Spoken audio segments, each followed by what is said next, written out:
तो हम स्टार्ट करते हैं। अब गेट 2023 की प्रिपरेशन हमें कैसे कंटिन्यू करनी चाहिए, या फिर जिसने स्टार्ट नहीं की है वो कैसे स्टार्ट करनी चाहिए, सिलेबस वगैरह के बारे में। तो हम मोस्टली सब पॉइंट्स को ही कवर करेंगे, पर जल्दी जल्दी करेंगे। ज्यादा हम ये नहीं है कि 2 घंटे लगाने वाले हैं, जस्ट 1 आवर में हम ट्राई करेंगे कि सब कुछ वाइंड अप कर लें। ओके, तो सबसे पहले स्टार्ट करते हैं कि अभी आज क्या है, 30 अक्टूबर, राइट।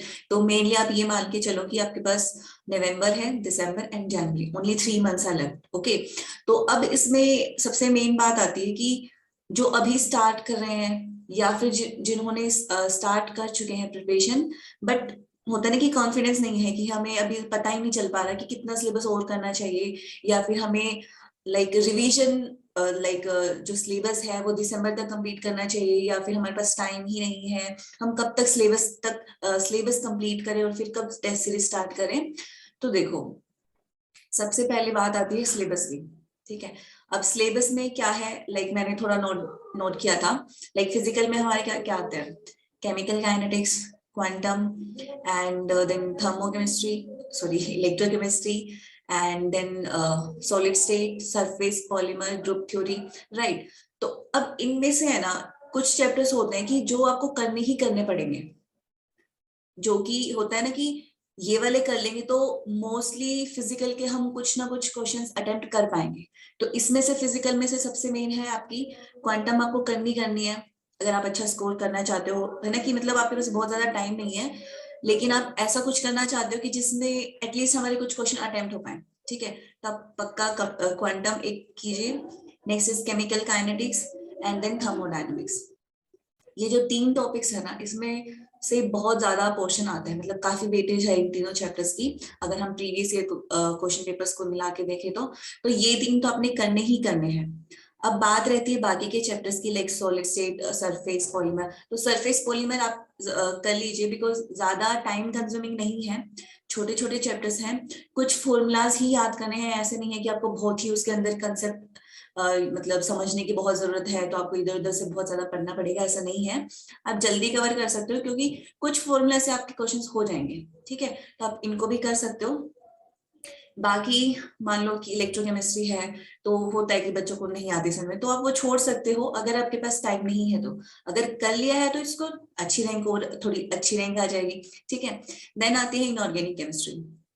इनऑर्गेनिक में आपने जो करने हैं चैप्टर्स, कोऑर्डिनेशन करना ही करना है, ऑर्गेनोमेटेलिक्स करनी ही करनी है, एंड देन आती है केमिकल बॉन्डिंग एंड बायोइनऑर्गेनिक। ये चार चैप्टर, मतलब जो मेजर है वो है आपकी ऑर्गेनोमेटेलिक्स और कोऑर्डिनेशन। ये तो मतलब होता है ना कि इसके बिना इनऑर्गेनिक है ही नहीं, ये दोनों चैप्टर्स करने ही करने हैं। देन आती है बायोइनऑर्गेनिक। बायोइनऑर्गेनिक भी जरूर कर लेना, बिकॉज याद करने वाली चीज है। याद कर लोगे एक बार, मतलब होता है ना कि 2-3 बार भी अच्छे से मतलब फोकस करके अगर पढ़ लोगे, तो 4 ऑप्शंस में आपको दिमाग में आ ही जाएगा कि क्या था। ठीक है, मेन ब्लॉक के ऊपर ज्यादा टाइम वेस्ट मत करना।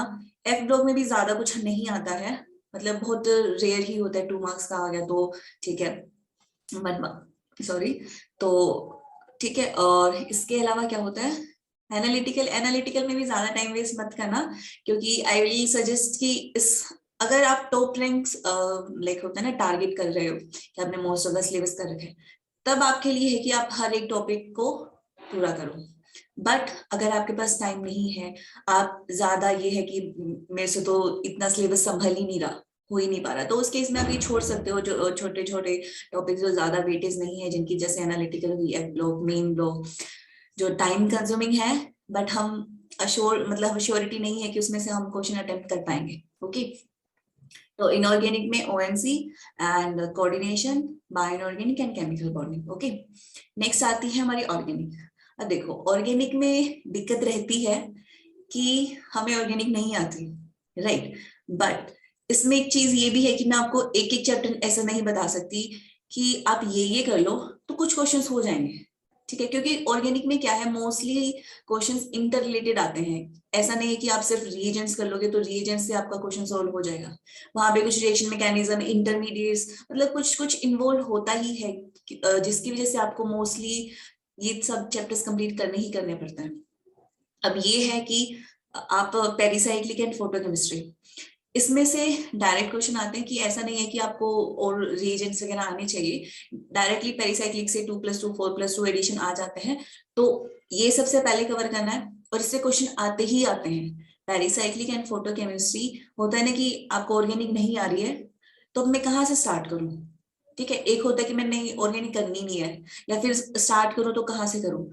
तो गेट के लिए जरूर पेरिसाइक्लिक एंड फोटोकेमिस्ट्री सबसे पहले करके और उसको एक साइड कर दो, ताकि आपको ये हो कि हाँ कुछ आता है मुझे ऑर्गेनिक में, एक चैप्टर मैंने कर लिया है, एटलीस्ट इससे एक दो क्वेश्चन हो जाएंगे, ठीक है। तो सबसे पहले ये साइड करो, देन आपके पास जो टाइम बचता है like reagents, name reaction, then reaction mechanism, intermediates, starting से जीओसी एंड स्टीरियोकेमिस्ट्री, लाइक आप मतलब छोड़ क्या सकते हो ऑर्गेनिक में, मतलब होता है ना कि टाइम जहां हम सेव कर सकते हैं, ये टॉपिक से ज्यादा कुछ नहीं आएगा, तो आप बायोमोलिक्यूल्स छोड़ सकते हो।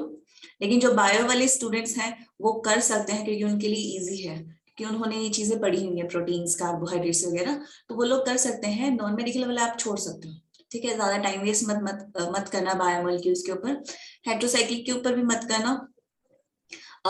देन इसके बाद हाँ, और बाकी चैप्टर्स ऐसे हैं कि आपको करने ही पड़ेंगे, ठीक है। एंड होता है कि आपके पास, आपने अभी प्रिपरेशन स्टार्ट करी है, तो अब हम क्या करें, तो आप एक काम करना, पेरिसाइक्लिक फोटोकेमिस्ट्री जरूर कर लेना, देन स्टीरियो जीओसी, ताकि जीओसी होता है कि कभी कभी हमें थोड़ा बहुत मतलब डायरेक्ट क्वेश्चन भी आ जाता है जीओसी से, इंटरमीडिएट से भी कार्बन वगैरह के क्वेश्चन आ जाते हैं, या फिर स्टेबिलिटी चेक करवा लेते हैं कि मतलब ऑर्डर ऑफ स्टेबिलिटी ऑफ कार्बोकेटायंस, कार्बोनाइड्स, ये सब आ जाता है, कभी कभी डायरेक्ट बेंजाइन से क्वेश्चन आ जाता है, तो वो क्वेश्चन आप अटेम्प्ट कर पाओगे, ठीक है। तो बिल्कुल ही अनटच मत छोड़ना ऑर्गेनिक को, बिकॉज अनटच छोड़ दोगे ना तो बिल्कुल ही आपका पहले, सबसे पहले तो कॉन्फिडेंस लो हो जाएगा कि आप ऑर्गेनिक करके ही नहीं जा रहे हो, ठीक है। तो ये रिस्क भी मत लेना, एटलीस्ट आप इतना जरूर कर लेना, pericyclic, photo, stereo, GOC, intermediates, ठीक है, ये जरूर कर लेना, ओके।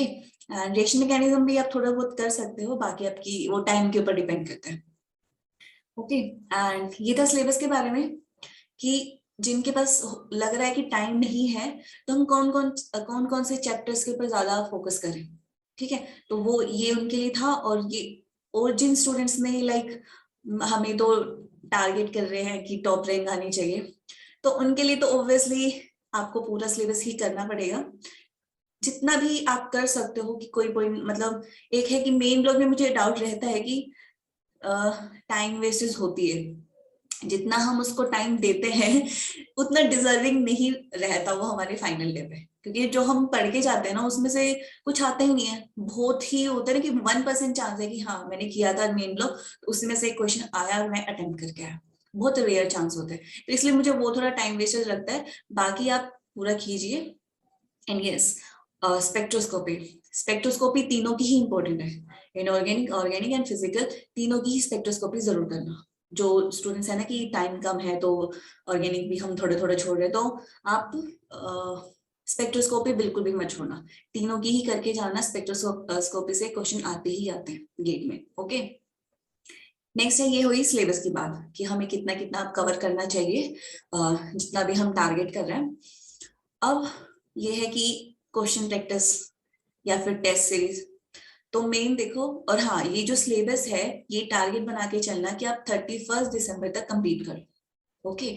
और इसके अकॉर्डिंग आप एक ब्रीफ शेड्यूल बनाना, पेपर पे लिख के, ऐसे नहीं जस्ट माइंड में बना लिया कि हाँ मैंने ये कर लिया, नहीं, प्रॉपरली जो भी चैप्टर्स आपने कर लिए हैं, जो आपने अभी स्टार्ट ही नहीं किए हैं, तो उसके लिए आपको कितना टाइम लगेगा, तो आप एक पेपर पे जरूर लिख लेना 31 दिसंबर तक, तो मैंने इतना इतना टाइम इस चैप्टर को देना है, ओके। ताकि आपको आइडिया हो जाएगा कि आपको अभी से कितना स्पीड में चलना है, ठीक है। अदरवाइज आप क्या करोगे दिमाग में, यार बहुत टाइम पड़े, 2 महीने बहुत होते हैं, बहुत नहीं होते। जब आप डिस्ट्रीब्यूट करोगे ना हर एक चैप्टर को टाइम, इतने दिन मैंने इसको देना, इतने दिन मैंने इसको देना, तब आपको पता चलेगा कि टाइम नहीं है, ओके। एंड शेड्यूल बना लिया और उसको जहां पे भी पढ़ते हो आपको पेस्ट कर लो, ताकि टिक करते चलो कि हाँ मैंने ये कर लिया, जो मेरा टारगेट था उसके हिसाब से चल रहा है सब कुछ, तो एक कॉन्फिडेंस रहता है कि हाँ मेरा जैसे मैंने सोचा था वैसे सब कुछ चल रहा है। अब बात आती है सिलेबस के बाद टेस्ट सीरीज की, कि प्रीवियस ईयर तो कर रहे हैं, वो तो मतलब होते ना कि एक बेसिक नीड होती है किसी भी एग्जाम को देने के लिए कि हम प्रीवियस ईयर क्वेश्चन तो करने ही करने हैं। उसके अलावा आप टेस्ट सीरीज बाय करना। टेस्ट सीरीज मोस्टली नवंबर में शुरू हो जाती है, या फिर आप 1 दिसंबर से तो जरूर मतलब स्टार्ट कर देना, जो भी आपको ठीक लगती है। लाइक पर्सनली मैंने जे केमिस्ट्री की खरीदी हुई थी, लाइक वो मैंने दी हुई है, तो मुझे अच्छी लगती है वो, तो आप वो बाय कर सकते हो। अगर मुझे अभी भी करनी है तो मैं वही बाय करूंगी, तो आप वो बाय कर लेना। एंड उसका जो टाइम शेड्यूल वो पहले से बताते हैं कि किस दिन क्या क्या चैप्टर वाइज होने वाले हैं, कब फुल लेंथ होंगे और कब कंप्लीट ऑर्गेनिक इनऑर्गेनिक होंगे, तो वो सब आपको पहले से प्री प्लान देते हैं वो लोग। उसके अकॉर्डिंग आप अपनी रिवीजन साथ के साथ प्लान करते चलना। मान लो कि प्लान कैसे करनी है, मान लो अभी आप कोई चैप्टर स्टार्ट करते हो, ठीक है, मतलब टेस्ट सीरीज मान लो 1 दिसंबर से आपने स्टार्ट कर दी देनी, उसके बीच में आपका चैप्टर चल रहा है, मान लो काइनेटिक्स आप पढ़ रहे हो, काइनेटिक्स पढ़ रहे हो ना, तो जो मान लो ऑर्गेनिक का स्टार्ट हुआ, जीओसी एंड स्टीरियो से आपका chapter wise, first chapter wise GOC and stereo देना है। तो उसमें क्या करना है, आपका काइनेटिक्स चल रहा है side by side, but test series के अकॉर्डिंग आपने बीच में एक दिन जीओसी एंड स्टीरियो का भी निकालना है, वो रिवाइज किया, उसके सारे प्रीवियस ईयर किए, एंड देन आपने टेस्ट अटेम्प्ट किया।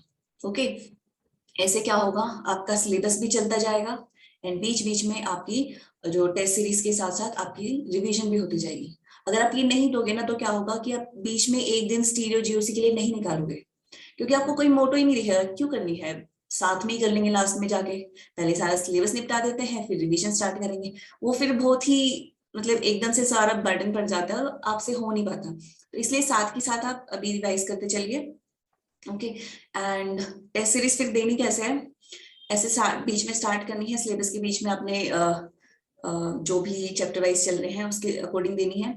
मान लो आपने चैप्टर वाइज दिया, इसका स्टीरियो एंड जीओसी का दिया, उससे पहले आपने वो रिवाइज किया, प्रीवियस ईयर दिए, देन टेस्ट देने के बाद चाहे आपके कितने भी गलत हुए हो, डिमोटिवेट नहीं होना कि यार मैंने तो किया हुआ है और प्रीवियस ईयर भी सॉल्व कर लिए फिर भी नहीं हुआ, अगर मुझसे टेस्ट सीरीज के नए क्वेश्चन नहीं हुए तो मेरे फाइनल एग्जाम में भी नए क्वेश्चन आने वाले, वो भी नहीं होंगे। ऐसा मत सोचो, अभी आपके पास टाइम है, अभी आप बहुत कुछ करने वाले, बहुत क्वेश्चंस आने वाले हैं, चैप्टर वाइज टेस्ट में आएंगे, फिर आपके कंप्लीट ऑर्गेनिक में आएंगे, फिर फुल लेंथ में कितने क्वेश्चन आएंगे, तो क्या होगा, दिमाग खुलता जाएगा हर स्टेप पे, चैप्टर वाइज में, फिर फुल इनऑर्गेनिक में, फिर फुल लेंथ में, आपका दिमाग अपने आप ओपन होता जाएगा कि हाँ कैसे कैसे मैंने क्वेश्चंस को अप्रोच करना है। तो अभी से डीमोटिवेट होने की जरूरत ही नहीं है, आप बस ये सोचो कि यार अच्छी बात है कितने नए क्वेश्चंस मैं देख रहा हूँ, जितने नए क्वेश्चंस आप देखोगे, जितनी गलतियां करोगे, उतना ही दिमाग में आपके फिट होता जाएगा कि यार इस टाइप के भी क्वेश्चन आ सकते हैं, और उसी टाइप के क्वेश्चन अगर एग्जाम में आ गए तो आप कितने कॉन्फिडेंस से वो क्वेश्चन सेलेक्ट करके आओगे। अगर अभी आप गलत नहीं करोगे, आपके दिमाग में वो स्ट्राइक नहीं होगा कि यार मैंने ये क्वेश्चन गलत कर दिया, तो वो इतनी होता है ना कि उतनी अटेंशन नहीं दोगे आप एग्जाम में, फाइनल एग्जाम में। ठीक है, तो बिल्कुल भी टेंशन नहीं लेनी, आप खुश रहो कि हाँ गलत हो रहे हैं, अच्छी बात है, गलत होने दो, बट वो चीज गलत क्यों हो रहे हैं वो रीजन आप अपनी नोटबुक में, मतलब उस क्वेश्चन को जो भी आप सिली मिस्टेक कर रहे हो उसको क्वेश्चन में नोट्स बना के जरूर लिखो। जिस नोट्स का मतलब ये नहीं कि एक पूरा क्वेश्चन आपने लिखा फिर उसका आंसर लिखा फिर उसकी पूरी डिटेल एक्सप्लेनेशन लिखी, ऐसे नहीं, फिर तो पूरी 3-4 नोटबुक आप भर दोगे। जस्ट 2 लाइन में वो क्वेश्चन लिखा शॉर्ट में, और उसका आपने गलत क्यों किया जस्ट वो लिखा। ठीक है, देन ऐसे ही आपने चैप्टर वाइज के नोट्स बना लिए, जो भी मान लो 20 क्वेश्चन में से आपके 4-5 गलत हो गए, चाहे 10 गलत हो गए, 15 गलत हो गए हैं, बट उनको थोड़ा सा होता है ना कि यार ये नए वाला क्वेश्चन था, नए टाइप का था, तो उसको जरूर नोट्स में ऐड करना है। देन ऐसे करते करते आपने चैप्टर वाइज कंप्लीट कर दिए, एंड 31 दिसंबर तक आपका सिलेबस हो जाएगा। प्लस वन मोर थिंग कि जब भी आप प्रीवियस ईयर क्वेश्चन सोल्व कर रहे हो या फिर टेस्ट सीरीज दे रहे हो, अपने फोन में गेट कैलकुलेटर जरूर डाउनलोड कर लेना। ठीक है, उसकी अगर आपको प्रैक्टिस नहीं होगी ना, तो आपका टाइम वेस्टेज, आप यूं मान लो कि 15 मिनट्स आपके लग जाएंगे एक्स्ट्रा। अगर आप गेट कैलकुलेटर अभी से यूज करना स्टार्ट कर दो तो आप 15 मिनट सेव कर सकते हो, क्योंकि मेरे साथ ऐसा हुआ था, मैंने गेट कैलकुलेटर को इतनी ज्यादा अहमियत नहीं दी थी, और मैं कैसे सोल्व करती थी, मान लो 6 × 4 × 2 डिवाइडेड बाई 8 × 3 है, तो पहले ऊपर वाला सोल्व करूंगी, उसको नोटबुक में लिखूंगी कि क्या आंसर आया है, फिर नीचे वाला सोल्व करूंगी, फिर नोटबुक में लिखूंगी कि उसका क्या आंसर आया है, फिर उन दोनों को फिर से कैलकुलेटर में डालूंगी, फिर डिवाइड करूंगी। तो इससे क्या होगा, टाइम वेस्ट होगा।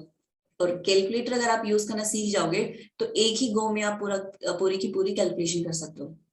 तो इससे सही में बहुत ज्यादा टाइम सेव हो जाएगा आपका। तो अभी से वो आदत डाल लेना, चाहे आप प्रीवियस ईयर कर रहे हो, चाहे टेस्ट सीरीज दे रहे हो, कैलकुलेटर, गेट कैलकुलेटर ही यूज करना है। ओके, एंड अब टेस्ट सीरीज वाली बात हो गई।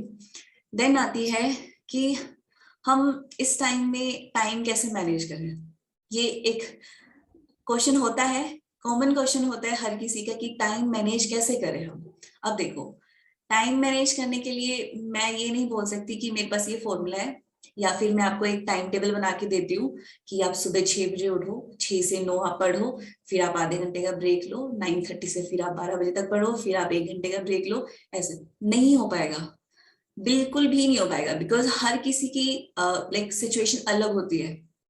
मान लो मैं पीएचडी कर रही हूँ, तो मुझे लैब जाना होता है, मुझे वापस से इतनी दूर से वैसे आना पड़ता है, मतलब मेरी लाइफ अलग है, राइट। मेरी सिचुएशन अलग है, किसी की होती है कि घर पे है, घर का काम भी करवाना पड़ता है, थोड़ा बहुत मम्मी की हेल्प करवानी पड़ती है, कुछ भी घर में कुछ हेल्प करवानी पड़ती है, तो आपका टाइम वहां पे भी जाता है। या आप सुबह जल्दी नहीं उठ सकते, आप लेट तक पढ़ सकते हो, या फिर कुछ होते हैं कि पीजी में रह रहे हैं तो पूरा टाइम है उनके पास, सिर्फ पढ़ना ही पढ़ना है, तो हम कैसे टाइम को मैनेज करें। तो हर किसी की अलग सिचुएशन है। टाइम मैनेजमेंट के लिए मेरे पास सिर्फ यही है कि आप टाइम वेस्ट मत करो। आपको ये तो पता है ना कि आप टाइम कहाँ वेस्ट कर लो। मान लो आपने फोन उठा लिया, व्हाट्सएप चला लिया, आपको पता है ना ये वेस्ट है, तो बस वो चीज बंद कर दो, टाइम अपने आप निकलना शुरू हो जाएगा हर जगह से। आप व्हाट्सएप चलाने लग जाते हो, आप इंस्टा चलाने लग जाते हो, आप फेसबुक खोल लेते हो, या फिर आपने किसी दोस्त को फोन कर लिया, किया था कोई काम के लिए, 10 मिनट 5 मिनट की बात के लिए, लेकिन वो आपकी आधा घंटा चली गई। या फिर आपने, चलो यार घूमने जाते हैं, मूवी देखने चलते हैं, मैं भी करती हूँ ऐसे। आई आई अंडरस्टैंड कि ये चीजें करते हैं, बट लेकिन जब होता है ना, ये एक पीक टाइम होता है, क्या 3 महीने बाद पेपर है, अगर आपका सब कुछ बस वहीं पे देना है आपने, तो ये चीज बंद कर दो। फिर ये चीज कोई काम की नहीं है, फिर आप किसी से नहीं पूछ सकते कि यार टाइम कैसे मैनेज करें। यार आपको जहां जहां पे भी आप टाइम वेस्ट कर रहे हो, वहां पे सेव करो ना, उस चीज को बचाओ, तभी टाइम निकल पाएगा। मान लो खाना खा रहे हैं, कुछ लोगों की आदत होती है कि फोन चलाते हैं साथ में, या फिर यूट्यूब वीडियो शुरू कर लेते हैं, या फिर टीवी के आगे बैठ जाते हैं। वो चीज नहीं करनी, बिकॉज अगर आप टीवी के सामने बैठ के खाना खाओगे ना, तो आप जो खाना 7 to 8 मिनट्स में खा सकते थे, आपको 20 मिनट्स लगाओगे, तो टाइम गया ना। और ऊपर से क्या होगा कि आपका दिमाग जो टीवी में आपने देखा, वहीं पे थोड़ा सा चला जाएगा, कि आप फिर नोटबुक लेके बैठोगे ना, तो वो टीवी वाली चीजें ही आपके दिमाग में आएंगी, कंसंट्रेशन बनेगा ही नहीं। तो इसलिए जो साइड वाली चीजें है ना, और ये शुरू शुरू में होता है कि यार फोन के बिना रहा नहीं जा रहा, ये तो होती है ना कि कुछ अंदर से होने लग जाता है, यार फोन नहीं देखा इतने टाइम से, व्हाट्सएप नहीं देखी इतने टाइम से, पता नहीं किसका मैसेज आया होगा। वो शुरू शुरू में होता है, बट एक बार आप व्हाट्सएप बंद करके देखो, अनइंस्टॉल करके देखो, इंस्टाग्राम बंद करके देखो, तो मतलब इतनी शांति आपको महसूस होगी ना कि यार सही हुआ हमने बंद कर दिया। वो जब तक दिखता है ना, हमें नोटिफिकेशन दिखती है, तब तक ये अंदर से चुल मची रहती है कि यार देखना है, मुझे देखना है। तो इसलिए वो सब चीजें बंद कर दो, टाइम अपने आप निकलना शुरू हो जाएगा। ठीक है। दूसरी बात होती है कि ये चीज कब आएगी हमारे अंदर कि यार हम फोन बंद कर दें। ये चीज देखो तभी आएगी जब आप ये सोच के चलोगे कि यार अब की बार मैंने किसी भी हालत में ये गेट टॉप करना ही करना है। मैंने मेरा सब कुछ जितना मेरे अंदर है 100% जी जान दे देनी है 3 महीने में। अगर आप अभी नहीं दोगे ना, तो आप ये मान लो कि नेक्स्ट 6 महीने फिर से आपको घर पे बैठना है। गेट के लिए तो आपको पूरा 1 साल बैठना है।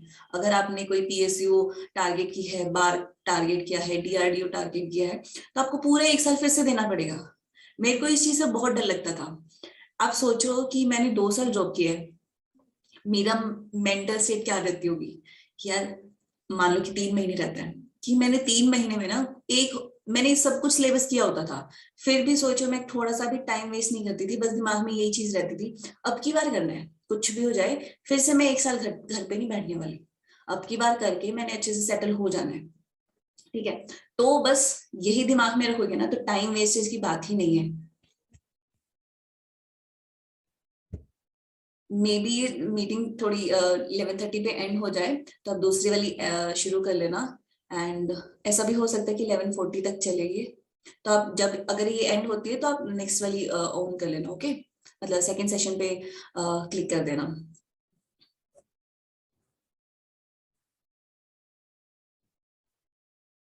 ओके, तो हम क्या बात कर रहे थे, टाइम मैनेजमेंट वाली, ठीक है। तो टाइम निकलेगा, ऐसे ही निकलेगा, और आपको ही निकालना पड़ेगा कि आप कहाँ पे टाइम सेव कर सकते हो। नेक्स्ट चीज है हाउ टू स्टे मोटिवेटेड। अब ये दिमाग में रहता है कि यार CSIR का जैसे अभी स्कोर कार्ड आया है, ठीक है, जिसके कम मार्क्स आए होंगे, या फिर जिन्होंने जैसा एक्सपेक्ट किया था वैसे नहीं आया, या फिर जिन्होंने मेहनत की थी, मोस्टली सिलेबस कवर भी किया था, क्वेश्चंस भी प्रैक्टिस किए थे, फिर भी रिजल्ट नहीं आया। 10 मिनट्स में एंड होगी।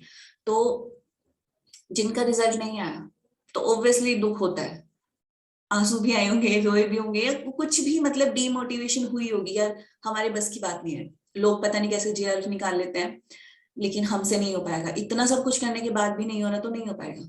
तो देखो, ये चीज दिमाग से निकाल दो।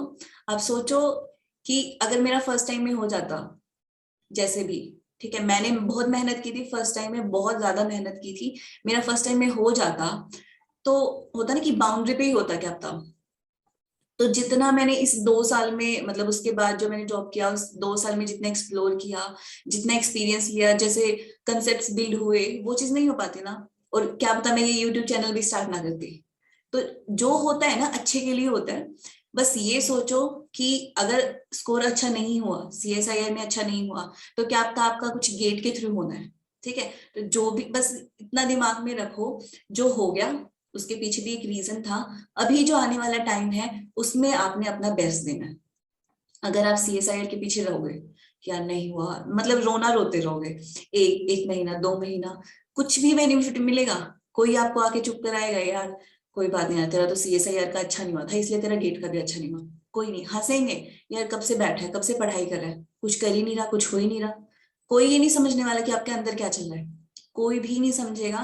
जस्ट आपको अपना रिजल्ट दिखाना पड़ेगा, तभी कुछ बात बन सकती है। अदरवाइज तो घर वाले भी 1 साल में, 2 साल में, 3 साल में ये बोल देंगे कि बेटा कर क्या रहा है, ठीक है। तो वो चीज दिमाग से निकाल दो कि CSIR का अच्छा नहीं हुआ तो अंदर से आता ही नहीं। अंदर से तो देखो लाना ही पड़ेगा, वो आपको ही लाना पड़ेगा कि आपने कैसे क्या करना है। ये सोचो, अगर आप अभी नहीं पढ़े, मान लो, एक और बात है कि गेट के थ्रू जितनी अपॉर्चुनिटीज है ना, उतनी, मतलब मेरा पर्सनल ओपिनियन है, उतनी CSIR के थ्रू नहीं है। तो CSIR के जैसा भी आपका रिजल्ट रहा है अभी तक, आप एक बार उसको भूल जाओ, क्योंकि CSIR के थ्रू आप JRF निकालने वाले हो और आप स्कॉलरशिप लेने वाले हो, राइट। वो स्कॉलरशिप आपको गेट के थ्रू भी तो मिल सकती है ना। गेट में थोड़ा अच्छा स्कोर करो, आपको किसी अच्छी IIT IISc से इंटरव्यू कॉल लेटर आ जाएगा, ठीक है। और प्लस अगर इतना कॉल लेटर तो आ ही जाएगा जो JRF के थ्रू आता है। नेक्स्ट थिंग, अगर आप बहुत अच्छी रैंक ले आते हो तो आप कहीं डायरेक्ट सेटल भी हो सकते हो। आपके पास कितने ऑप्शंस हैं, आपके पास, आप ONGC वगैरह में जा सकते हो, PSUs है इतनी, देन आप बार्क में जा सकते हो, डायरेक्ट गेट के थ्रू भी जा सकते हैं, DRDO में जा सकते हो। ये 3 तो इतने मतलब होता है ना कि टॉप क्लास की आपके पास ऑप्शंस हैं। और जो JRF के थ्रू नहीं है, JRF में अगर आप 1 रैंक भी ले आओगे तो भी आप वही फॉर्म फिल कर पाओगे जो एक 100 रैंक वाला कर पा रहा है। लेकिन गेट में अगर आप 1 रैंक ले आओगे तो आपका कंपैरिजन और 100 रैंक वाले का कंपैरिजन बिल्कुल अलग है। 1 रैंक वाला इजीली, मतलब 99% हो ही जाएगा। तो वो चीज छोड़ दो, और बस ये सोचो कि इन 3 महीनों में ना आपने ऐसे सब कुछ कर देना है कि भाई कुछ हो जाए। आपने एक और बात है, CSIR में आपने प्रिपरेशन की होगी, राइट, आपका अच्छा नहीं हुआ, यही था ना कि आपके कम मार्क्स आए। तो अब आपका काम क्या है कि आपने करना क्या है कि आपकी मिस्टेक्स कहाँ कहाँ पे थी। मिस्टेक्स हो सकती है आपने टेस्ट सीरीज सीरियसली नहीं ली। सीरियसली लेना मतलब ऐसा नहीं है, हम पता है क्या करते हैं, प्रीवियस ईयर भी कर रहे होते हैं, हम क्या करते हैं, मान लो एक असाइनमेंट में 50 क्वेश्चन हैं, 50 क्वेश्चन हैं तो हम 20 क्वेश्चन अच्छे से सोल्व करते हैं। 20 क्वेश्चन के बाद हमें आने लग जाती है नींद, नहीं हो रहा, या फिर हम बोर हो जाते हैं कि यार मतलब क्वेश्चन करे जा रहे, वो थक जाते हैं। हाँ, पढ़ना शुरू कर देते हो, उसका जो सॉल्यूशन होता है पीछे से आंसर देखा, अच्छा ये वाला आंसर है तो ऐसे ऐसे हुआ होगा, बस ऐसे करना शुरू कर देते हो। ये मैं भी करती थी शुरू में कि अगर 50-70 क्वेश्चन दिख गए एक असाइनमेंट में तो यार बहुत लंबा है, 30 क्वेश्चन तक पहुंच के ही बस ऐसे हो जाता था। अब नहीं हो रहा, अब जल्दी जल्दी से निपटाओ ना इनको, आंसर्स देखो और निपटाओ। वो निपटाना नहीं है, अगर ऐसे कर दोगे तो बिल्कुल भी नहीं होगा। अगर आप 30 क्वेश्चन के बाद थक गए हो या फिर इंटरेस्ट नहीं रहा करने का तो उसको छोड़ो, बीच में कोई और एक छोटा सा टॉपिक उठाओ, लाइक एरोमेटिसिटी उठा लो, किया आधे घंटे उसको पढ़ा, उसके बाद फिर से शुरू कर दो। लेकिन करना है सीरियसनेस से। टेस्ट सीरीज भी वैसे ही देनी है, ऐसे नहीं है कि यार टेस्ट दिया जैसे भी मार्क्स आए कोई बात नहीं ठीक है, फिर सॉल्यूशन देख लिया, सॉल्यूशन देख लिया, अच्छा ऐसे होना था बस खत्म। नहीं, ऐसे ऐसे करोगे तो एक बार आपको उस टाइम सॉल्यूशन देखा तो याद रहेगा, उसके बाद जब आप रिवाइज करोगे तब आपके पास कहाँ से आएगी, बार बार थोड़ा ना सॉल्यूशन वीडियो देखोगे। तो उसको सीरियसली नोट डाउन भी करना है अच्छे से। ओके, देन आती है हाँ, मान लो आपने सीएसआई की प्रिपरेशन की थी, अच्छे मार्क्स नहीं आए, तो आपने सारा सिलेबस किया हुआ है ना, जितना भी आपने सिलेबस किया हुआ है, तो अब आपने क्या करना है, बार बार डिटेल में पढ़ना नहीं है उसको। आपको लगेगा कि यार कंसेप्ट नहीं हुए मेरे, तो कंसेप्ट क्लियर नहीं है, कंसेप्ट क्लियर नहीं, कंसेप्ट आपने एक बार पढ़ लिए ना, एक बार कोचिंग ली थी या जैसे भी पढ़े, 2-3 बार पढ़े होंगे, मतलब सीएसआई के अच्छे से की होगी आपने। अब उसके पास पीछे पढ़े न मत रहो कि डिटेल में पढ़ना है, बस पढ़ना है, पढ़ना नहीं है।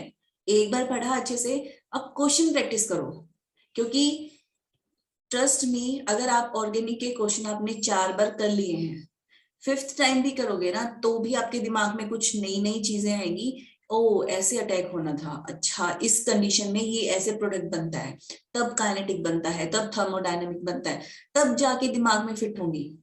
मैंने कितनी बार प्रैक्टिस किए हैं, 7 to 8 टाइम्स, 10 टाइम्स, अभी भी मैं करूंगी ना तो भी मेरे दिमाग में आएगी यार अच्छा ये चीज तो मैंने कभी सोची नहीं थी। तो जितनी आप पढ़ने पे अब ज्यादा ध्यान मत दो, आप क्वेश्चन प्रैक्टिस पे ज्यादा ध्यान दो। ऑर्गेनिक है, अब ऑर्गेनिक में बहुत समस्या रहती है, तो ऑर्गेनिक का बस यही है, उसको थ्योरी को मत पढ़ो, रिएजेंट्स को बार बार रटो मत, रटने से नहीं होंगे। जितने टाइम्स आप उन रिएजेंट्स वाले क्वेश्चन करोगे ना, मान लो कि OSO4 है, KMNO4 है, या फिर ये क्या है वो रिड्यूसिंग एजेंट्स जो होते हैं, तो उनके जब क्वेश्चन करोगे बार बार उनको अलग अलग सिचुएशन आएगी कि यार एस्टर को कौन रिड्यूस करता है, एसिड को कौन रिड्यूस करता है, लिथियम एल्यूमिनियम हाइड्राइड किस कंडीशन में किसको रिड्यूस करता है, वो रटने से याद नहीं होंगी। उनके आप क्वेश्चन करो, एक बार आपने पढ़ लिया ठीक है, रफ नोटबुक में एक बार जब पढ़ रहे हो साथ साथ में लिखते चला करो कि रफ में मान लो कि लिथियम एल्यूमिनियम हाइड्राइड का ये काम है, NaBH4 का ये है, तो वो जस्ट लिख लिया। देन आप क्वेश्चन पकड़ो, क्वेश्चन करो बार बार। बार बार का मतलब ये नहीं है कि आपने कर लिया सुबह फिर से शुरू होगी, नहीं, आपने किए, आपको समझ में आएगा कि अच्छा यार ये चीज थ्योरी में वो चीज क्लियर नहीं होती जो आपकी क्वेश्चंस में होगी। ठीक है, आपने किए क्वेश्चन, देन 1 हफ्ते बाद या 2 हफ्ते बाद आप फिर से करो वही क्वेश्चन, रिवाइज करो फटाफट, जल्दी जल्दी। तो रिवाइज में ये नहीं है कि आप 3 दिन आप थियोरी पढ़ रहे हो, थियोरी नहीं पढ़नी है, जस्ट होता है ना कि जल्दी जल्दी बस रीड करना है, वो किया, एक बार दिमाग में फ्रेश हुआ, देन क्वेश्चन पे टाइम लगाओ। जो थ्योरी पे आप 6 घंटे या फिर 12 घंटे देने वाले थे, वो टाइम आप क्वेश्चन में लगाओगे ना, तभी आपकी जाके ऑर्गेनिक होगी, अदरवाइज नहीं होगी। सच में बता रही हूँ, जितने क्वेश्चन करोगे उतनी ही ऑर्गेनिक क्लियर होगी, आपको थ्योरी पढ़ के कभी ऑर्गेनिक समझ में नहीं आएगी।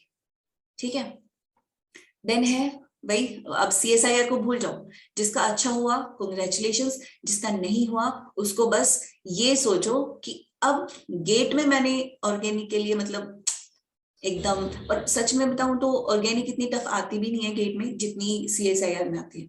CSIR में थोड़ा सा हाई लेवल के रीजन्स वगैरह पूछे जाते हैं, बट गेट में थोड़ी नॉर्मल ही आती है। तो गेट में आप बहुत अच्छा स्कोर कर सकते हो अगर आपने थोड़ा सा सीरियसली पढ़ा होगा तो भी। ठीक है, और ऐसा नहीं है कि गेट में बहुत अच्छी रैंक लाने के लिए आपको हर एक चैप्टर करना पड़ेगा, ये चीज भी दिमाग से निकाल देना। जैसे मैंने स्टार्टिंग में मेजर चैप्टर्स बताए थे ना कि ये करने हैं जरूरी हर उससे, ऑर्गेनिक इनऑर्गेनिक फिजिकल से, अगर वो भी आप बहुत अच्छे से कर लेते हो ना, तो भी आप इतनी एटलीस्ट अंडर 500-400 रैंक ला सकते हो, जिससे आपको अच्छी एक IIT से इंटरव्यू कॉल लेटर जरूर आ जाएगा। ठीक है, बट ये कॉन्फिडेंस रखना कि जितना सिलेबस आप करने वाले हो, ये जो मेजर टॉपिक्स बताए हैं वो करने वाले हो अच्छे से, प्रीवियस ईयर टेस्ट सीरीज बहुत सीरियसली देने वाले हो, तो ट्रस्ट मी अच्छे से रैंक आ जाएगी। ठीक है, ये नहीं बोल रही कि अंडर 10 रैंक आ जाएगी, अंडर 100 रैंक आ जाएगी, बट यस उतनी रैंक जरूर आ जाएगी कि आपकी पीएचडी के लिए आपको कहीं ना कहीं अच्छे इंस्टीट्यूट से कॉल लेटर आ जाएगा। ओके, तो वो चीज दिमाग में नहीं रखनी है कि सीएसआईआर अच्छा नहीं हुआ तो मेरा गेट भी अच्छा नहीं हुआ। गेट बहुत अच्छा हो सकता है, अभी भी आपके पास 3 महीने हैं, बस हर टाइम को अच्छे से यूटिलाइज करना है। ओके, अब नेक्स्ट चीज आती है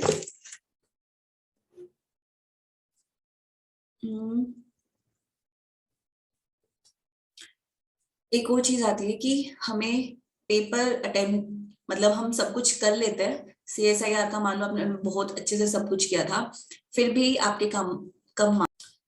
तो अभी बात कर रहे थे हम हाँ, जिनका सीएसआईआर अच्छा नहीं हुआ, राइट। तो उसमें क्या होता है कि सीएसआईआर के लिए हमने बहुत अच्छे से सब कुछ किया था, सिलेबस भी किया था, क्वेश्चन प्रैक्टिस भी की थी, सब किए थे, बट हमारी दिक्कत क्या हुई मेन फाइनल एग्जाम वाले दिन, कि हम टाइम मैनेज नहीं कर पाए, हम पैनिक कर गए। होता है ना कि कभी कभी हम प्रेशर में आ जाते हैं और घबराहट हो जाती है, क्वेश्चन सिलेक्शन में गलती कर दी, सारे नेगेटिव अटेम्प्ट कर दिए, जहाँ पे होता है ऐसा, मेरे साथ खुद के साथ हुआ है, प्रिपरेशन करने के बाद भी आपके पास टाइम मैनेजमेंट नहीं हो पाती। गेट में मेरे साथ हुआ था कि लास्ट के मतलब 4-5 क्वेश्चन किए ही नहीं थे, मतलब मैं टच भी नहीं कर पाई थी। तो वो चीज भी होती है, तो उसके ऊपर है ना हमें अभी से काम शुरू करना पड़ेगा कि हम जो हमारे फुल लेंथ टेस्ट होंगे उनको बहुत ही सीरियसली देना है। और ये चीज है ना विद टाइम ऐसे भी आएगी कि आप जितने ज्यादा नंबर ऑफ क्वेश्चन करते हो ना, आपको क्वेश्चन देखते ही, मान लो आप फाइनल एग्जाम वाले दिन क्वेश्चन देखते हो ना, तो देखते ही दिमाग में स्ट्राइक हो जाता है कि इस टाइप का मैंने क्वेश्चन किया हुआ है। तो हाँ, हो सकता है ऐसा। तो वो तभी हो सकता है जब आपकी प्रैक्टिस अच्छी होगी। अगर आपकी क्वेश्चन प्रैक्टिस अच्छी नहीं होगी ना, तो फाइनल वाले दिन क्या करोगे, पता नहीं यार कहाँ से क्वेश्चन आ गया, दिमाग ही नहीं चल रहा, चल ही नहीं। तो दिमाग इसलिए नहीं चल रहा ना क्योंकि आपने पहले मतलब इस दिमाग को प्रैक्टिस ही नहीं करवाई है कि यार ऐसे ऐसे तूने अगर नया क्वेश्चन दिखता है तो कैसे अप्रोच करनी है। तो वो चीज अभी से स्टार्ट करनी है, ताकि आप फाइनल वाले दिन एकदम से पैनिक ना हो, नए क्वेश्चन देख के घबराओ ना। वो नए क्वेश्चंस देख के जितना घबराना है टेस्ट सीरीज में ही घबरा लेना, फाइनल वाले दिन फिर क्या होगा, इतने सारे क्वेश्चंस करोगे, चैप्टर वाइज होते हैं, फुल ऑर्गेनिक होती है, फुल लेंथ होते हैं, इतने नंबर ऑफ क्वेश्चंस करोगे ना तो फाइन कितने ही अलग क्वेश्चन आ सकते हैं, कुछ तो किए हुए क्वेश्चन आएंगे ना, और कुछ आएंगे ना तो उसमें आपका कॉन्फिडेंस बिल्डअप हो जाएगा और पैनिक नहीं करोगे। तो बस आई थिंक यही चीज कर सकते हो कि आप फाइनल एग्जाम में होता है ना कि अच्छा परफॉर्म कर पाओ, और कोई भी अलग रूल नहीं होता कि टॉप कैसे करें। अब देखो मैंने ना 2 साल दिए हैं, ठीक है, रैंक लाने के लिए कि यार अच्छी रैंक आ जाए, अच्छी रैंक आ जाए, फिर से करना है। अब सोचो कि मैंने भी वो चीजें जो एक बार पढ़ ली है बहुत अच्छे से, फिर से वही चीजें पढ़ना ऑब्वियसली बोरिंग होता है, बट हमारे पास कोई ऑप्शन भी तो नहीं है ना। क्योंकि मेरे को क्या था कि यार जल्दी से सेटल होना है, ठीक है, मुझे अच्छी वाली एक पोस्ट पे जाना है, तो वो एक भूख होती है ना कि यार मुझे इस लेवल पे पहुंचना है। वो भूख आपकी नींदें भी सब उड़ा देती है, आप बिना अलार्म के उठ जाओगे। मेरा ऐसा था उस टाइम पे कि मुझे अलार्म वगैरह की जरूरत नहीं पड़ती थी, अलार्म से पहले ही उठ जाती थी, क्योंकि दिमाग में थोड़ी सी आंख खुलते ही ऐसा होता था, टाइम नहीं बचा है, पढ़ना है तूने, तूने आज आज ये चैप्टर्स करने थे, तो फटाफट से उठ और करना है। तो बस, और कोई टाइम मैनेजमेंट का या फिर कोई मोटिवेशन का कुछ नहीं चाहिए होता। मोटिवेशन आपके दिमाग में बस एक होता है ना कि एक बेल बजनी चाहिए कि अब की बार वाला जो गेट है किसी हालत में फाड़ना है बस, ठीक है, तो अपने आप हो जाएगा। और ये 3 महीने कैसे चुटकियों में चले जाएंगे ना, आपको पता भी नहीं चलेगा। आपके पास इतना कुछ है पढ़ने के लिए, हर एक दिन आप एक शेड्यूल बनाओगे, जब आपको पता चलेगा कि कितना कुछ है पढ़ने के लिए, तो टाइम ऐसे भागा जाएगा। और जितना कर रहे हो बस उतना अच्छे से करो, और अपना 100% दो। गेट के बाद, गेट में अच्छी रैंक ले आओगे ना, तो यार कहीं तो ओएनजीसी में चले जाओगे, ऑफिसर लग जाएगा नाम के आगे, बार्क में चले जाओगे, इतनी अच्छी लाइफस्टाइल होगी आपकी, डीआरडीओ में चले जाओगे। क्या करना है आपने, जस्ट ये 3 महीने देके आप किसी अच्छी जगह अगर आप जा सकते हो तो वाई नॉट। आप कैसे सोच सकते हो कि कहीं हम टाइम वेस्ट कर दे, नहीं कर सकते ना आप टाइम वेस्ट। तो बस रिजल्ट का सोचो, अगर अच्छी रैंक ले आए, अभी पढ़ लिए 3 महीने, तो हम कहाँ जा सकते हैं। तो बस वो सोचोगे ना तो अपने आप दिमाग में एक हो जाएगा कि यार जाना है, अब की बारी जाना है, फिर से एक साल नहीं देने वाला मैं इसके पेपर के लिए, ठीक है। इतना सोचोगे ना तो यार मुझे नहीं लगता कि आपको नींद आ सकती है या फिर आप डिमोटिवेटेड फील कर सकते हो। क्यों डिमोटिवेटेड फील करना है, सब हो जाएगा, अभी टाइम है हमारे पास। ओके, तो हाँ इतना ही था। और दिसंबर तक करके सिलेबस, जनवरी में रिवीजन स्टार्ट कर लेनी है। जनवरी में जब आप टेस्ट सीरीज देखोगे ना, तो देखोगे कि जनवरी में आपके फुल ऑर्गेनिक इनऑर्गेनिक फिजिकल आएंगे और फुल लेंथ आएंगे। तो बस पूरी जनवरी आपने रिवीजन ही करनी है, रिवीजन करनी है, टेस्ट सीरीज देनी है, क्वेश्चन प्रैक्टिस करने हैं। तो कॉन्फिडेंस अपने आप हाई हो जाएगा कि हाँ यार मैंने सारी टेस्ट सीरीज कर ली है, रिवीजन भी अच्छे से चल रही है, बस हो जाएगा। इतना ही करना है, और कुछ नहीं सोचना, और कोई स्ट्रैटेजी नहीं होती, किसी के पास कोई स्ट्रैटेजी नहीं होती। बस टेस्ट सीरीज देते जाओ, क्वेश्चन प्रैक्टिस करते जाओ, और अपने माइंड को मोटिवेटेड रखो, बस दैट्स इट, इतना ही है। ओके, चलो अभी आप लोग मुझे डाउट बता सकते हो, उसके बारे में थोड़ा सा डिस्कस कर लेते हैं। 15 मिनट्स ही रहते हैं इसके।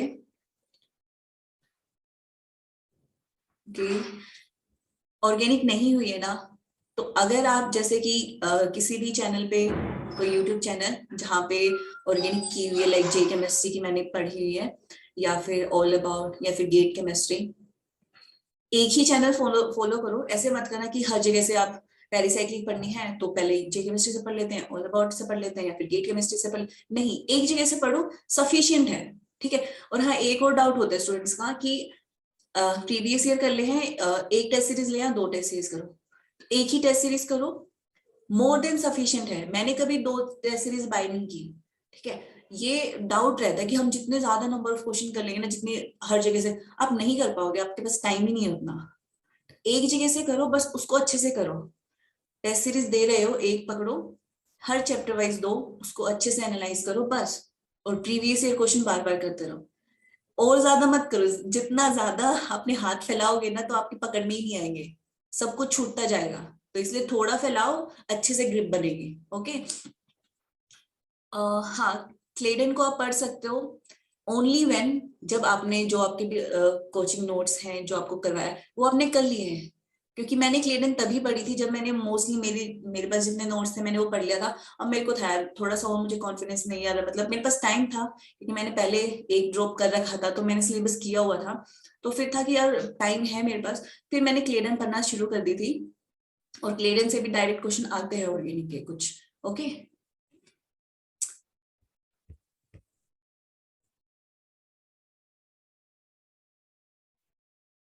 इन 3 महीने 2 महीने में ऑर्गेनिक के आप बहुत कुछ कर सकते हो अमन, अगर आप करना चाहते हो तो। ऑर्गेनिक के मतलब जो होता है ना मेजर टॉपिक्स, पेरिसाइक्लिक फोटो, जो मैंने स्टार्टिंग में बताया था, उतना पोर्शन हो सकता है इजिली। 3 महीने बहुत होते हैं अगर आप पढ़ो पढ़ो तो अच्छे से।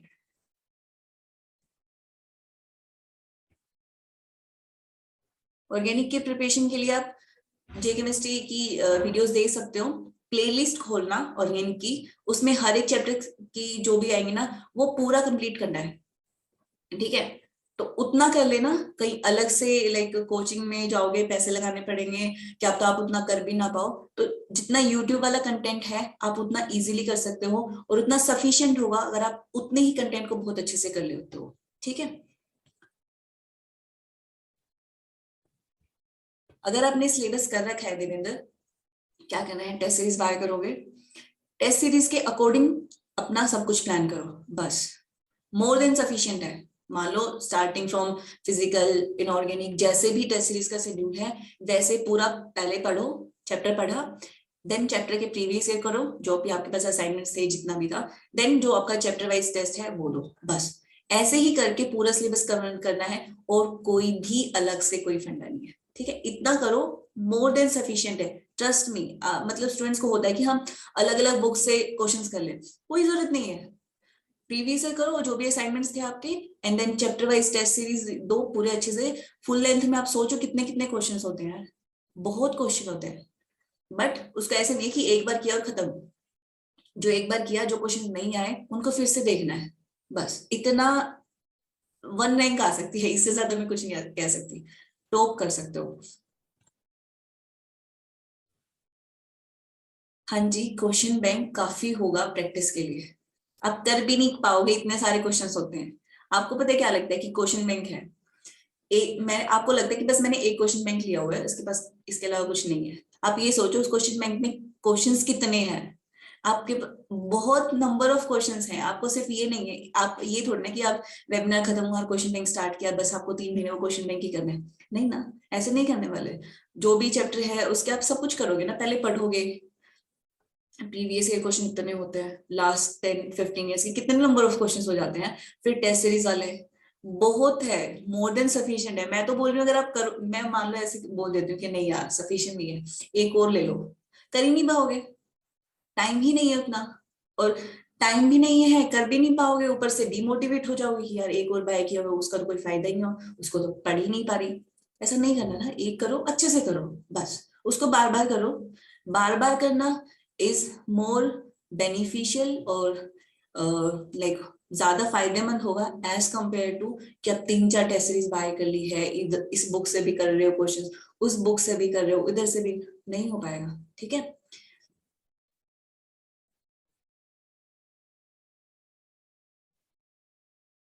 क्वांटा केमिस्ट्री की टेस्ट सीरीज का मुझे कोई आइडिया नहीं है नेहा, मैंने नहीं दिए तो मैं बता नहीं सकती एक्चुअली, क्योंकि जब तक खुद का पर्सनल एक्सपीरियंस नहीं होगा ना, तो मैं किसी को ऐसे जज नहीं कर सकती कि उनकी अच्छी है, उनकी अच्छी है या इनकी अच्छी है, ऐसा मैं बिल्कुल भी नहीं बता सकती, किसी के बारे में ऐसा बोलना भी नहीं चाहिए। देखो क्वांटम के क्वेश्चन सोल्व नहीं होते, तो स्टार्टिंग में ये फोबिया मुझे भी था कि यार मतलब कि मेरे पास जो क्वेश्चन बुकलेट थी मैं करती थी, 50 क्वेश्चन में से मेरे को ऐसा लगता था यार ये क्या है, कैसे होगा, मतलब मैं डर जाती थी, और उस डर के मारे ही मैंने फर्स्ट अटेम्प्ट में स्किप कर दी थी क्वांटम, कि नहीं होगी मुझसे तो मैं छोड़ देती हूँ। बट पता है क्या, क्वांटम के क्वेश्चंस इजी होते हैं ओनली एंड ओनली व्हेन अगर आप एक बार नोट्स अपने अच्छे से पढ़ो, नोट्स में आपको पता हो कि wave function, average value, commutation, ये क्या क्या है क्या ये चीज, ठीक है। तो एक बार आप नोट्स क्वांटम के पहले एक बार मतलब होता है ना कि कंसेप्ट थोड़े से बना लो कि कौन सी टर्म क्या रिप्रेजेंट करती है, उसके बाद देखना क्वांटम के क्वेश्चंस इजी हैं, ट्रस्ट मी, क्योंकि मैं बता रही हूँ ना, मैंने फर्स्ट अटेम्प्ट में इसलिए छोड़ी थी क्योंकि मुझसे क्वेश्चन नहीं हो पा रहे थे, मैंने थियोरी पढ़ ली थी लेकिन मैं जब क्वेश्चंस पे जाती थी तो मुझसे क्वेश्चंस नहीं होते थे, ठीक है। वो इसलिए नहीं होते थे क्योंकि मैंने थ्योरी बस पढ़ी थी, समझी नहीं थी कि वो हर एक चीज क्या बोल क्या रही है। तो आपको जब कंसेप्ट क्लियर हो जाएंगे ना कि क्वांटम में क्या चीज क्या कह रही है, एवरेज वैल्यू कैसे निकालना होता है, लाइक प्रोबेबिलिटी कैसे निकालनी होती है, एनर्जी वगैरह, हक्कल थ्योरी वगैरह के क्वेश्चंस बहुत इजी होते हैं, ठीक है। तो पहले आप क्या करो, हर एक टॉपिक को अच्छे से पढ़ो क्वांटम के, उसके बाद देखना लाइक काइनेटिक्स के क्वेश्चंस फिर भी लंबे हो जाते हैं सोल्व करना, हमें काइनेटिक्स इजी लगती है as compare to quantum, right. But trust me जब आप एक बार क्वांटम अच्छे से पढ़ लेते हो ना, तो क्वांटम के क्वेश्चंस इजी होते हैं, कुछ कुछ क्वेश्चंस ऐसे होते हैं 2 मार्क्स में आते हैं और देखते ही सोल्व हो जाते हैं, क्योंकि हमें पता होता है कि मतलब होता है ना कि जब हम नंबर ऑफ क्वेश्चंस कर लेते हैं तो हमें पता होता है कि ओड वैल्यू ऐसे आती है तो ऐसे ट्रिक लगती है, इवन वैल्यू, वेव फंक्शन वगैरह के मतलब जो भी होता है उसमें, तो वो आप इजीली सोल्व कर सकते हो। बस सबसे पहले आपको एक बार थियरी अच्छे से समझनी पड़ेगी, रटना नहीं है उसको कि फॉर्मूले रट लिए, फॉर्मूले आप लगा नहीं पाओगे अगर रट लिए तो, पहले आपको समझना पड़ेगा कि फॉर्मूले में जो भी एक एक टर्म है वो टर्म आखिर है क्या, ओके। देन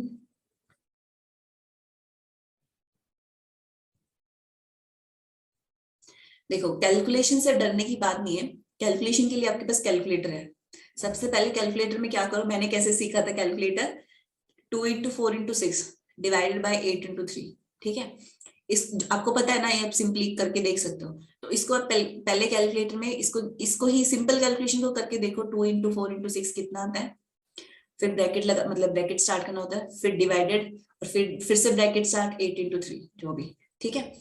आपको पता है कि क्या आंसर आने वाला है, अगर उस कैलकुलेटर से आपने जैसे भी ब्रैकेट वगैरह लगा के किया है वो सही आ गया तो मतलब आपको कैलकुलेटर आ गया, इतना ही बेसिक एक बार आ जाएगा ना बहुत है, फिर क्यों कैलकुलेशन से डरना है, जब कैलकुलेटर रहा हाथ में तो क्यों कैलकुलेशन से डरना है, वो तो तब डर लगना चाहिए कि यार पता नहीं सही किया है नहीं, क्योंकि हम हाथ से करते हैं तो कभी कभी टेबल भी गलत कर जाते हैं, 2 × 4 होता है 8, हम 6 कर देते हैं, तो वो चीज कैलकुलेटर तो नहीं करेगा ना, कैलकुलेटर को यूज करना सीखो, तभी बोला कि अभी से जब आप क्वेश्चन प्रैक्टिस कर रहे हो, टेस्ट सीरीज दे रहे हो, तो कैलकुलेटर से स्टार्ट करो, ओके। देन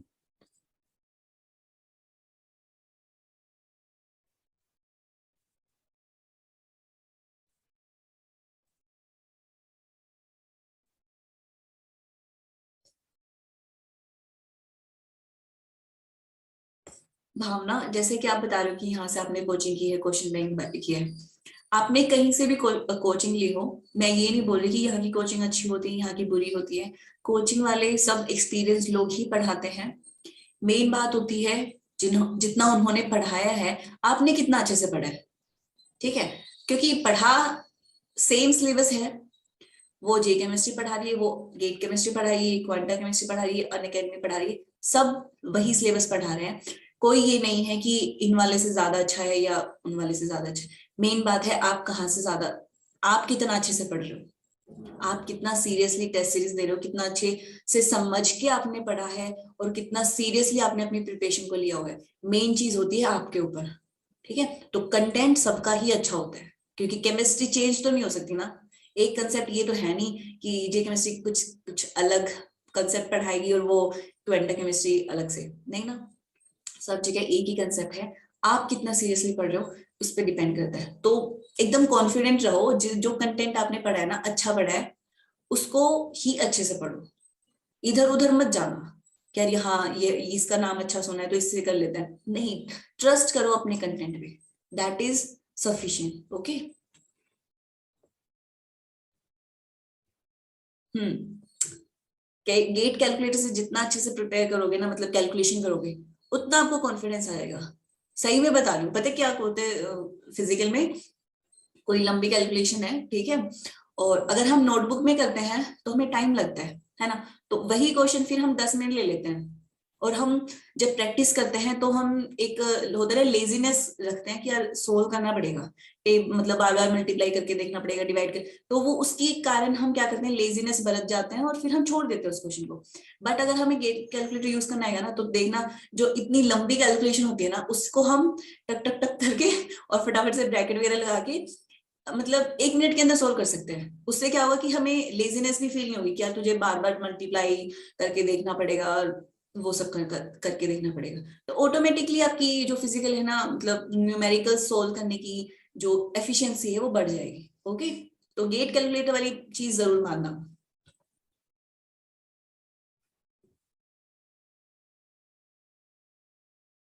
हम्म।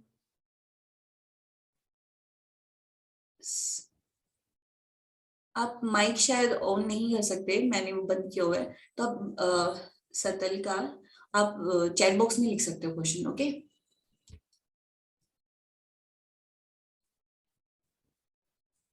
देखो जे केमिस्ट्री का भी आप गेट का अगर अच्छे से प्रिपेयर कर रहे हो, गेट आपका टारगेट है, तो आप गेट के लिए लो ना। क्योंकि सीएसआई, ऑब्वियसली सीएसआईआर वाले में आपको नंबर ऑफ क्वेश्चन ज्यादा होंगे, 60 क्वेश्चन होंगे, और गेट वाले में कम क्वेश्चंस मिलते हैं, तो there will be a difference. ठीक है, तो आप जो भी टारगेट कर रहे हो, मान लो कि आपने नहीं, आपका गेट टारगेट नहीं है, आपको सीएसआईआर के, तो आप सीएसआईआर का लो। अदरवाइज आपका टारगेट है कि नहीं मुझे गेट में ही अच्छा स्कोर करना है, तो फिर आप ऑब्वियसली गेट वाली सीरीज बाय करो।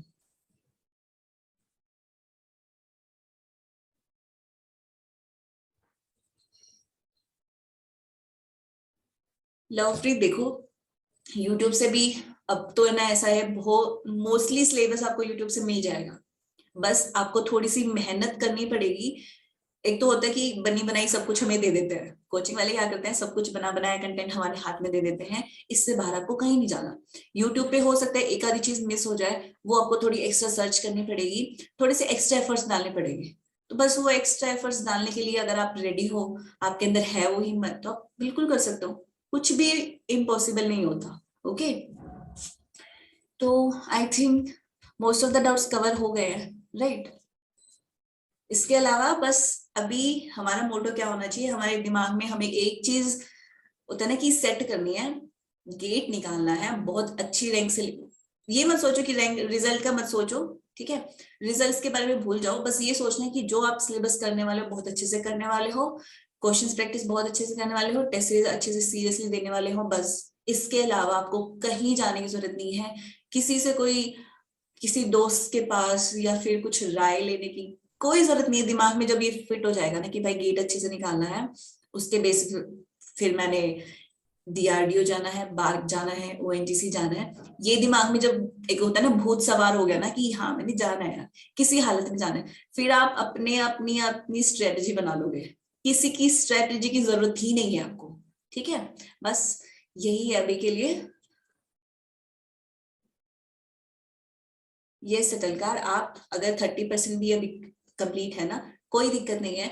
2 मंथ में आपने जो मैंने वेबिनार की स्टार्टिंग में जो मेजर टॉपिक्स बताए थे, आप वो कवर कर लीजिए। एंड पॉसिबल है, ऐसा नहीं कि पॉसिबल नहीं है। और जनवरी रखो सिर्फ अपने रिवीजन के लिए, ओके। तो तब तक आप अपना सिलेबस कंप्लीट कीजिए। तो यस, यही था इस वेबिनार के लिए। एंड आई होप थोड़ी सी तो अंदर से कुछ आया होगा कि नहीं यार पढ़ते हैं, है ना, थोड़ा तो आया होगा। एक बार मुझे चैट बॉक्स में बता दो कुछ हुआ ना कि मतलब हाँ पढ़ना पड़ेगा यार, और कोई ऑप्शन नहीं है हमारे पास। ऐसा कोई नहीं है कि कोई हमारे आके और हमें कुछ दिमाग में घुसाने वाला है, हमें ही डालना पड़ेगा हमारे दिमाग में, राइट। सो या मन लग जाएगा पढ़ाई में, मन वाली तो कोई बात ही नहीं है। बस दिमाग में एक बार सेट हो गया ना कि यार अब की बार मैंने करना है, किसी हाल में, मतलब होता है ना कि कैस जी जान लगा देनी है, कहीं टाइम वेस्ट नहीं करना। सब जो भी डिस्ट्रैक्शंस हैं सबको साइड करके और बस केमिस्ट्री, बस दैट्स इट, ओके। तो या सब कुछ पॉसिबल है, टेंशन नहीं लेनी है, बिल्कुल भी टेंशन नहीं लेनी है। आप जो करोगे हो जाएगा, बस ये सोचो कि हाँ मैं मेरा 100% देने वाला हूँ, बाकी रिजल्ट जैसा भी हो कोई फर्क नहीं पड़ता। अब सोचो, आपको ऐसे लगता होगा ना कि यार मैं यहाँ पे आईआईएससी में हूँ तो मतलब कितना सही लकी है, ये है वो है। तो अब सोचो मैंने भी तो कितना, मतलब होता है कि किस स्टेज से गई हूँ, 2 साल, थोड़ा भी नहीं कि मैंने एमएससी में ही मेरा नेट जेआरएफ हो गया था। बहुत कुछ देखा है मैंने, रिजल्ट भी देखा है जैसा सोचा था नहीं हुआ, फिर रोई भी हूँ, फिर से स्टार्ट की है प्रिपरेशन, मतलब उस उतने ही जुनून से तो करनी पड़ती है ना, ऑब्वियसली तभी आप पहुंच पाओगे। इतनी इजीली चीजें मिल जाती, जितनी जिसको इजीली चीजें मिल जाती है ना, तो उसको बोलते हैं कि यार बड़ा किस्मत वाला है। हर कोई किस्मत वाला नहीं बनता। तो मेरी तो अच्छी नहीं है किस्मत, बहुत कुछ करना पड़ता है, इजीली मुझे तो कुछ मिलता ही नहीं है। तो ऑब्वियसली मुझे लगता है मोस्ट ऑफ द स्टूडेंट्स को इतना इजीली नहीं मिलता यार, तो हार्ड वर्क तो करना पड़ेगा, ओके। एंड करोगे तो मिल जाएगा, बस दैट्स इट, ओके। सो या ऑल द वेरी बेस्ट। 3 महीने जम के पढ़ाई करो, मैं भी दूंगी। बट मेरे से इतना मतलब थोड़ा सा टाइम मैनेज में थोड़ी दिक्कत हो रही है, बट यस विल ट्राई। तो आप भी ट्राई करना, मैं भी ट्राई करती हूँ, okay. All the very best for your preparation and tata bye bye, see you.